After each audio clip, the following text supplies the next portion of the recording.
Os gandeiros galegos queixanse dende anos de que o leite do país non está suficiente valorado nin tampouco pagado pola industria. Foi o motivo principal que impulsou a unha pequena explotación do páramo a lanzarse a vender directamente o seu leite fresco. 15 anos despois, distribúen leite a establecementos de hostalería non só de toda Galicia, senón tamén a moitos puntos de España. Chelo e o seu marido sabía que tiñan un produto de boa calidade polo que non obtiñan o prezo que pensaban lle correspondía. Así que decidiron vendelo eles para que chegase directamente ao consumidor. Os principais clientes son locais de hostalería, son xa unha marca posicionada no mercado dos cafés de especialidade. Nosotros vendemos leite pasteurizado non homoxeneizada, é dicir, conservamos toda a súa estrutura e todas as súas propiedades organoléctricas.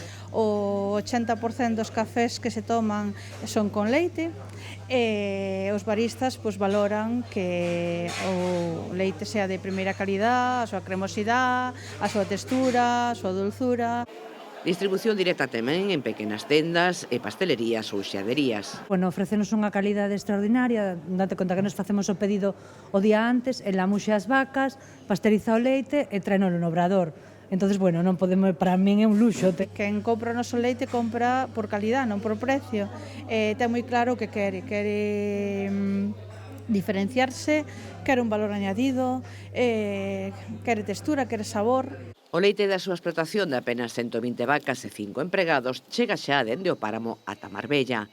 Hai 5 anos introducironse no mundo dos queixos onde non cesan de recibir premios e recoñecementos, recompensando así o seu esforzo por defender non só o seu produto, senón tamén unha forma de vida comprometida co medio rural. Demostrar que en Galicia hai moitas posibilidades e que só temos que creernos o que temos alrededor e poñelo en valor.